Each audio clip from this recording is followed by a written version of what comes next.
ఇది హిందూ ద్రోహి వైసీపీతో మనం ఆడుకునే సెకండ్ ఇన్నింగ్స్. మనం చిన్నప్పుడు మంత్రాలకు చింతకాయలు రాలుతాయి అనే కథలు వినేవాళ్ళం. కొందరు సిద్ధులు నీళ్లలోంచి నూనె తీశారని, దాంతో దీపాలు వెలిగించారనంటే ఒకప్పుడు నేను అస్సలు నమ్మేవాడే కాదు. కానీ మన జగన్ బాబా అనుకో పాలు వెన్న లేకుండా నెయ్యి తీశాక అవన్నీ నమ్మక తప్పట్లేదు. అసలు నేతిలో నెయ్యి లేకపోవడం ఏంట్రా అని జుట్టు పీక్కుంటున్నారు కదా. చూద్దామండి.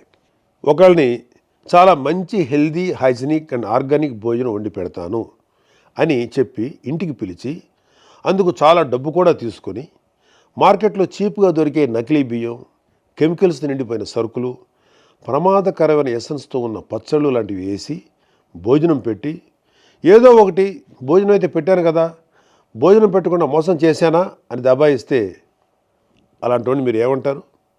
నేనైతే వైఎస్ఆర్సీపీ నాయకుడు అంటాను. ఇంకా కరెక్ట్గా చెప్పాలి అంటే వైఎస్ఆర్సీపీ హయాంలో టీటీడీ చైర్మన్ అంటాను. ఎందుకంటే వైఎస్ఆర్సీపీ హయాంలో టీటీడీ చేసిన పని ఇదే.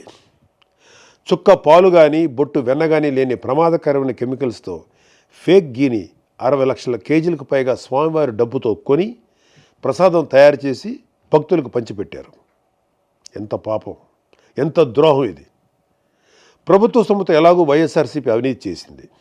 స్వామివారి టీటీడీని అయినా కొంచెం నీతిగా నడిపి ఉండొచ్చు కదా, ముఖ్యంగా ప్రసాదం లాంటి విషయాల్లో. ఇదేదో సాక్షి లాంటి పేపర్లోనో ఛానల్లోనో వచ్చిన న్యూస్ కాదు.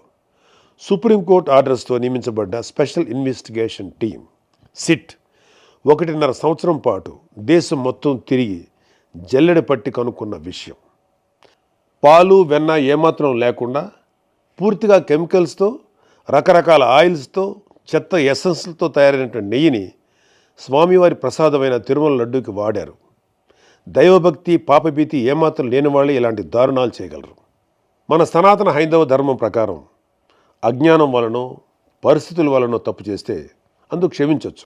ఈ విషయం శ్రీకృష్ణ భగవానుని భగవద్గీతలో, ఆది శంకరాచార్యుల అపరాధ క్షమాపణ స్తోత్రంలో కూడా ఉంటుంది. అలా కాకుండా తెలిసి తప్పు చేస్తే దాన్ని ఏమనాలి? అది కూడా దేవదేవుడిగా కోట్లాది మంది భావించే శ్రీ వెంకటేశ్వర స్వామి విషయంలో చేస్తే అందుకు పాపం అనే మాట కూడా చాలా చిన్నది.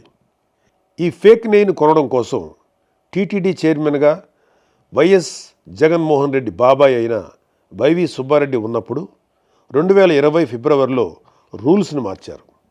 ఆల్రెడీ ఉన్న కండిషన్స్ని సగానికి పైగా తగ్గించారు. అనర్హులైన ఈ ఫేక్ గీ సప్లయర్ బ్యాచ్ని అర్హుల్ని చేయడం కోసం తొక్కాల్సిన అడ్డదారులన్నీ తొక్కారు. ఇలాంటి వెధవ ఫేక్ సప్లయర్స్కి వీళ్ళు పెట్టిన పేరు వర్చువల్ డైరీ. ఇవి దొంగ డైరీలు. బినామీ పేర్లతో రకరకాల రాష్ట్రాల్లో ఆపరేట్ చేస్తూ ఉంటాయి. ఒక దగ్గర ఒక పేరుతో బ్యాన్ అయితే ఇంకో పేరుతో కొత్త అవతారం ఎత్తుతారు. అచ్చంగా జగన్ కంపెనీలో పెట్టుబడులు పెట్టిన దొంగ సూట్ కేస్ కంపెనీల్లాగా. ఇవి పాలు వెన్న ప్రొక్యూర్ చేస్తామని అబద్ధాలు చెప్పి కమిషన్లు ఇచ్చి కాంట్రాక్ట్ సంపాదించి కెమికల్స్తో చేసిన ఫేక్ గీని సప్లై చేస్తాయి. మరొకసారి గుర్తు చేస్తున్నా, ఇవేవి నేను ఇంకెవరో పుట్టించిన మాటలు కాదు. సాక్షాత్తు సిట్ 36 మందిని నేరస్తులకు చెప్తూ వేసిన ఛార్జ్ షీట్లో ఉన్న విషయం. నేను వైవి సుబ్బారెడ్డి పేరు ఏదో రాజకీయ అక్కస్తో తీయలేదు. అతని పిఏని సిట్ అధికారులు అరెస్ట్ చేసి విచారిస్తున్నారు. ఊరికినే కాదు, ఆధారాలతో. ఇవన్నీ ముందు చెప్తాను. ఇందాక ఈ తప్పుడు ఫేక్ గీ విషయంలో పాపం అనే మాట సరిపోదన్నాను కదా. సరైన మాట ఏంటంటే ఘాతుకం. గుర్రానికి తెలియకుండా తోక ఊగుతుందా? లేదు కదా. తోకే గుర్రాన్ని ఊపిందంటే చిన్న పిల్లోడు కూడా నవ్వుతాడు. అలానే 24/7 వైవి సుబ్బారెడ్డి దగ్గర ఉండే తన ప్రైవేట్ పిఏ అప్పన్న ఆయనకు తెలియకుండానే టీటీడీకి ఆ ఫేక్ గీ సప్లై చేసే వాళ్ళను దేశం మొత్తం తిరిగి కేజీ ఫేక్ గీకి 25 రూపాయల చొప్పున కోట్ల రూపాయలు వసూలు చేస్తుంటే వైవి సుబ్బారెడ్డి గారికి తెలియకుండానే ఉందంటే నువ్వు అబద్ధమైనా చెప్పు ఉండాలి, లేదా పిచ్చోడమైనా అయి ఉండాలి. మనందరికీ తెలిసి సుబ్బారెడ్డి మానసిక స్థితి 2020 నుంచి ఇప్పటి వరకు బాగానే ఉంది. స్వచ్ఛమైన నెయ్యి, పోనీ చాలా వరకు సహజమైన నెయ్యి సప్లై చేసి ఎవరూ కూడా కేజీకి ఇంత డబ్బు అని చైర్మన్ ప్రైవేట్ పిఏకి కోట్లు కమిషన్ ఇస్తాడా? ఒక ప్రైవేట్ పిఏ అయిన అప్పన్నని జైల్లో పెట్టిన సిట్, 36 మందిని నేరస్తులుగా ఛార్జ్షీట్లో పెట్టిన సిట్ మొత్తం 250 కోట్ల రూపాయల స్కామ్ జరిగింది అని చెప్పిన సిట్ ఎందుకు అప్పటి చైర్మన్ వైవి సుబ్బారెడ్డి పేరును ఛార్జ్షీట్లో పెట్టలేదు, అసలు జైల్లో ఇంకా ఎందుకు పెట్టలేదు అని రోజు జనాలు అడుగుతున్నారు. ఒక ఎమ్మెల్సీగా నన్ను ప్రభుత్వ వేదికల్లో అడగమంటున్నారు. అడుగుతాను, మీ దగ్గర రివర్స్ టైం మిషన్ ఉందా? వైఎస్ఆర్సీపీ వాళ్ళ దగ్గర, ముఖ్యంగా టీటీడీ చైర్మన్గా చేసిన వాళ్ళ దగ్గర ఉంది. అది ఎలా? ఆశ్చర్యపోతున్నారా? సాధారణంగా కాలం గడిచే కొద్దీ వస్తువుల ధరలు పెరుగుతూ పోతాయి కదా, కానీ వైఎస్ఆర్సీపీ హయాంలో టీటీడీలో మాత్రం ధరలు తగ్గుతూ పోయాయి. మరీ ముఖ్యంగా నెయ్యి ధర 2020లో 600 రూపాయల నుంచి 423కి తగ్గింది. 2022లో 400 నుంచి 319కి తగ్గింది. మనందరం ఇళ్లలో నెయ్యి అంతో ఇంతో వాడేవాళ్ళమేగా. స్వచ్ఛమైన ఆవు నెయ్యి కేజీ ఎక్కడైనా 423కి లేదా 319కి దొరకటం మీరు ఎక్కడైనా చూసారా? ఎన్ని కేజీలు బల్క్గా కొన్నా కూడా సుమారు 700 రూపాయలు కేజీగా ఉండే నెయ్యి 423కి, 2 ఏళ్ల తర్వాత 319కి రాదు కదా. అంత తక్కువ ధరకు నెయ్యి దొరుకుతుందంటే అది నెయ్యే కాదు అని అర్థం. ఈ విషయమే సిట్ నిర్ధారించింది కూడా. అసలు అది నెయ్యే కానప్పుడు కల్తీ జరిగిందని ఎలా అంటారు అనే మేధావులు కూడా వైసీపీలో ఉన్నారులేండి. అది వేరే విషయం. ఒక సాధారణ భక్తుడు నన్ను అడగమన్నది ఏంటంటే, అసలు వీళ్ళను తక్కువ ధరకు కొనమని చెప్పింది ఎవరు? పూజలు చేసే అర్చకులా? కాదు. కానుకలు ఇచ్చే భక్తులా? కాదు. మరి ఇంకెవరి మేలు కోసం ఈ నెయ్యి ప్రొక్యూర్మెంట్ ధరలు ఇంతలా తగ్గిస్తూ పోయారు? వాళ్ళ జేబులు నిండడం కోసం పనికిమాలిన ఫేక్ గీని కమిషన్లు తీసుకొని ఎక్కువ కొనడం కోసం చేసిన పని. అడుగడుగునా ఇలాంటి దారుణాలు నెయ్యి విషయంలో చేస్తూ పోయి ఇప్పుడు ఏం కాలేదు కదా అని తిరిగి దబాయిస్తున్నారు. ఉల్టా చౌర్ కొత్వాల్కో డాంటే అనే సామెత ఇలాంటి వాళ్ళని చూసే పుట్టింది. ఒకసారి జరిగితే పొరపాటు, రెండోసారి జరిగితే యాదృచ్ఛికం, మూడోసారి కూడా జరిగితే కావాలని చేస్తున్నారు అని అర్థం. అసలు వైఎస్ కుటుంబం అధికారంలోకి వచ్చినప్పుడే టీటీడీ ఎందుకు వివాదాల్లో ఉంటుంది? ఈ విషయం ఇప్పటి జెన్జీ తరానికి తెలియాలి.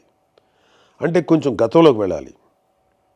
వైఎస్ రాజశేఖర రెడ్డి టైంలో చూస్తే 100 ఏళ్లలో ఎప్పుడూ లేని విధంగా టీటీడీ పరిధిలో ఎన్ని కొండలు వస్తాయి అనే వివాదం మొదలెట్టారు.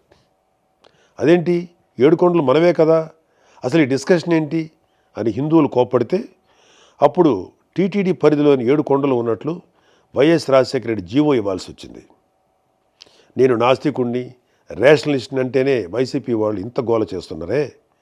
మరి వైఎస్ రాజశేఖర రెడ్డి ఒక నాస్తికుడు, ఒక రాడికల్ స్టూడెంట్ యూనియన్లో పనిచేసి బూతు సుప్రభాతాలు రాస్తూ హిందూ దేవుళ్ళని, ఆచారాలని అవమానిస్తూ వచ్చిన భూమన కరుణాకర్ రెడ్డి లాంటి వ్యక్తికి హిందువులందరూ వద్దు వద్దు అంటున్న టీటీడీ చైర్మన్గా ఎలా నియమించాడు?